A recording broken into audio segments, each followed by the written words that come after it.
Hi friends, my name is Angie.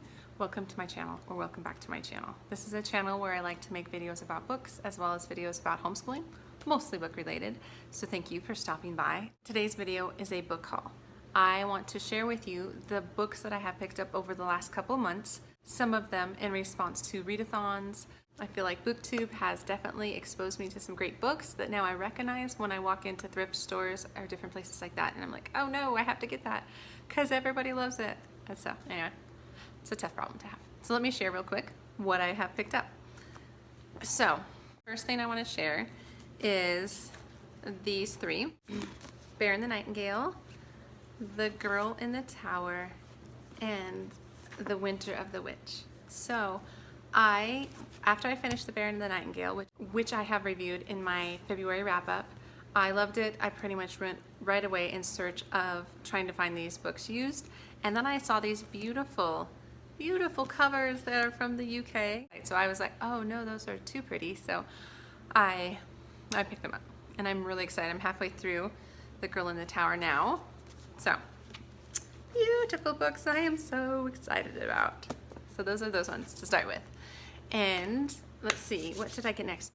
This is the one I got next, which I have talked about in a number of different videos. It's a murder, mystery, historical fiction book, and I'm loving it. And this actually was the only one I bought new because I was having a stress day and I went to Target, and instead of buying a Starbucks coffee, I bought a book.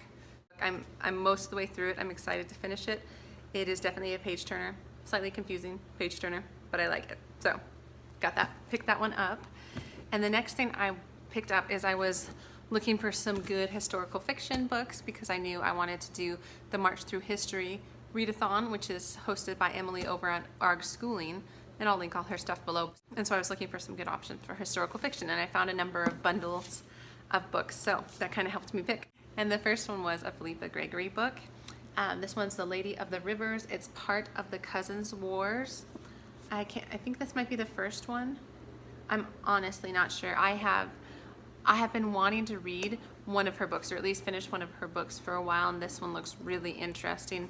It's really kind of set around the time frame of the War of the Roses, King Henry VII, and this woman who is the Duchess of Bedford. Yeah, the Duchess of Bedford, and her relationship with the King and Queen as it approaches the time of the War of the Roses. So I'm excited to dive into this one.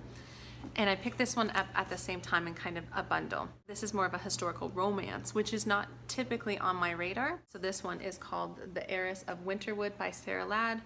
And this is a story about a girl who is an heiress of an estate, but instead of kind of doing what her parents expected her to, she promised her friend who was dying that she would take care of her infant child. And then on top of that, she elicits the help of the father, the baby's father, and then I think that's where they fall in love. And then there's another kind of storyline of the baby getting kidnapped. So I don't know, sounds like a lot, so I'm not sure how it will land, but I picked it up and I thought the cover was really pretty. So excited for that book.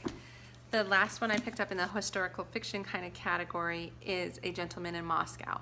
It's basically set in just kind of one location in a hotel across from the Kremlin. This man gets put into house arrest, and then he lives out 30 years there, watching kind of the politics, watching the history unfold in Russia.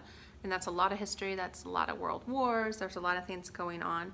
So I'm excited for this book. I'm a little unsure if it will keep my attention just because it's all kind of set in one room, or at least in the hotel. It's not like he is going different places. We'll see. It sounds really interesting. So excited about that. Let's see, what else did I pick up? Okay, and then I also picked up two books from Goodwill while I was out. And again, that's what I mean, is I just kind of noticed this book. I didn't actually know what it was about, but I follow a number of people who have read this. Was Kayla over Books and Lala and April over Getting Hooga With It have both talked about this book. I can't remember if they liked it. I just remember it has had a lot of hype, so I recognized it and it sounded interesting, so I picked it up.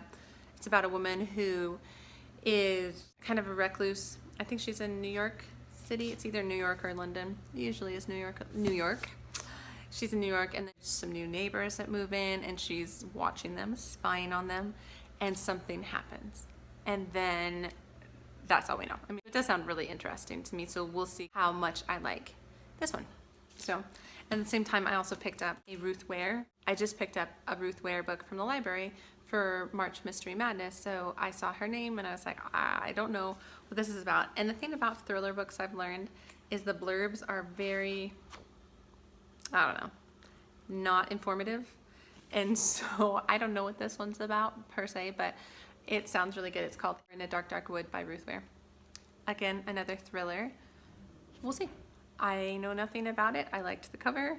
I recognized her name, so I picked it up, and I feel like I'll like it. So I got that, and then the last one is coming in the mail in a couple days, but I'm going to put it on here anyways. I'm gonna put up a picture. It's Blue Monday by Nikki French, I think. Blue Monday is what it's called. This book is the first book in the Frida Klein mystery series, and she is a psychotherapist who works with the police, but in this first case, it talks about a boy who's been kidnapped. Why she ended up getting involved is because it reminds her of a description that one of her clients gave of this like ideal fantasy child that he would like to have someday. And it was like exactly what the picture looked like when she saw the picture of the kidnapped boy. So it sounds very intriguing. Again, mystery, murder mystery, which this could honestly be one that I pick up for March Mystery Madness, but I don't know. It has to come in the mail. And I got that recommendation from April over at Getting Hygge With It, and I will link her below since I've mentioned her twice. And she's one of my favorite channels. So, okay. That is my haul. It's a lot for me.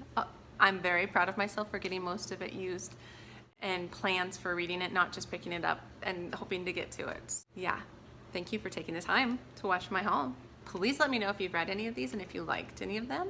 Please consider subscribing, liking, all that stuff. And that is what I have. All right. I hope you all have a wonderful day and take care. Okay.